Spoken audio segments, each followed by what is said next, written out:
I think that's why I was so drawn to video art specifically for just a practical reason in undergrad was you can make solo projects, right? With the filmmaking classes, you had to do group projects. And I don't mind collaboration. It's just not the thing that I'm most drawn to. I've done successful collaborations. I've worked with people, and that's a very different type of thing where there's a synergy that's created and you're sort of bouncing off things.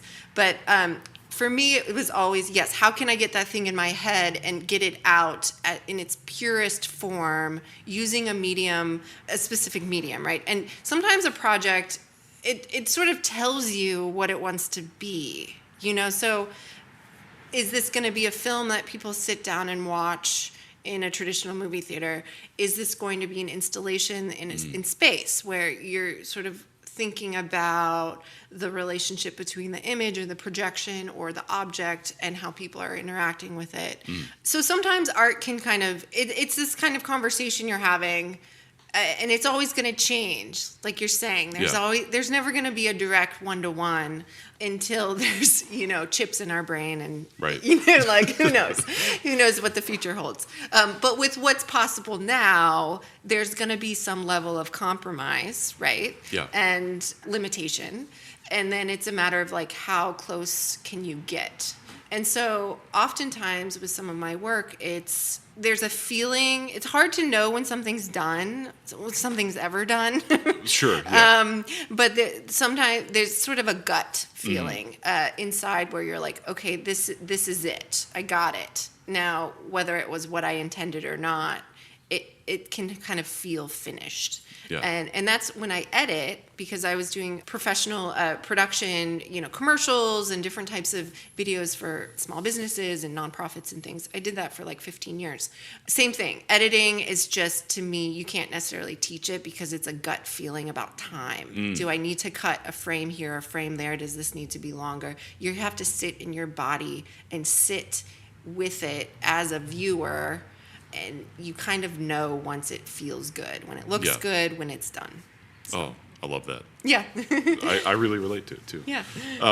So kind of like building out a timeline, I guess, if you will. Yep. So you're in your first video art class. You're loving what you're doing. I mean, at what point, was that the moment that you knew you wanted to pursue filmmaking as a craft and career, or did that come at a different point later on? No, it was almost immediate. I think when I first, it was mostly not even the making part. It was the encountering that this type of art exists, and I just didn't know up until that point that you could have an interesting medium that doesn't fit into such a box, right? So it was just the exposure to the films and the filmmakers at the film festival, and then once I started making them, it was really cool because it was part of me is just a huge nerd, right? So I love the technology part. It's how do things work? I love the tech side, right? So it's okay, get all the equipment and get these things. You're just preparing yourself with these tools. You're teaching yourself the skills. Once you kind of know how something works, then you can experiment. So that's what a lot of the next few years were, just kind of going through these classes, getting these ideas. But really, the trajectory that I had in undergrad was I wanted to get out of the movie theater and out of inside. I wanted to get out into the world. Yeah. So taking projectors outside and taking projectors into space and being able to project moving images in different forms, that really excited me. And got my brain going, because to me it wasn't that interesting at that time to just be having the viewers sitting and staring at a wall.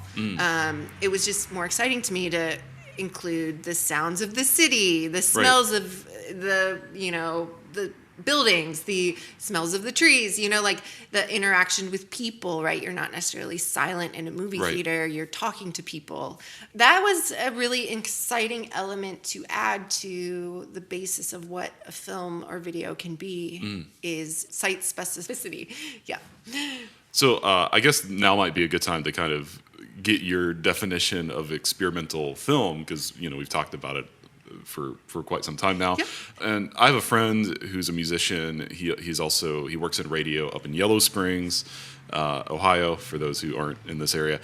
And he hosts an experimental music program and series and whatnot. And I love what he says about experimental music, which is experimental music isn't a specific sound. It's more like an attitude. It's like a mindset. I mean, what would you define as experimental film? Is it something like that, or like what people are used to film? Like, how does it relate to that? Yeah, so there's a few ways that film and video can be experimental. There is the making of it. So what you're doing is you're breaking rules. What's nice about film is that the history of it is quite short. It's only been, maybe 110 years or something, which I like. My brain likes that. My brain likes the fact that there's this very contained history that we can look back at and sort of see what things were established as rules, and then how do you break those rules? Yeah. So very early on, this, how to edit a scene together, where the camera goes, different composition styles, all of these things were sort of these rules that were created over the years. So in the biggest sort of way, it's experimental, just kind of breaks those rules. That can be in terms of exhibition, like where you see the films. It can be in terms of content or subject matter, what you're filming, what you're making.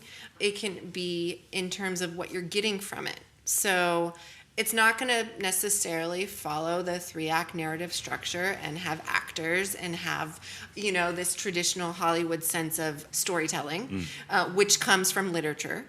It's not going to have that, right? Now, you could make a very, interesting experimental narrative where you just tweak or play with one element. It doesn't have to just be flashing colors on a wall, right? Yeah. It can be.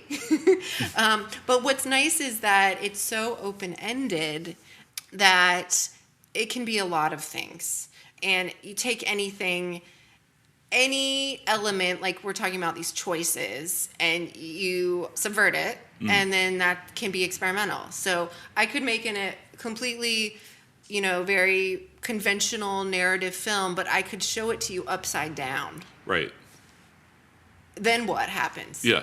What happens to the work? What happens to you, the viewer? What happens to what it says? I mean, I don't know. But that's just the simplest idea of like, okay, we'll take one element and change it. Well, what if you take all the elements and change them? Right. So there's always the difference between what you're making and the filmmaker and their intention, and then how the viewer receives it. And that's also can be played with.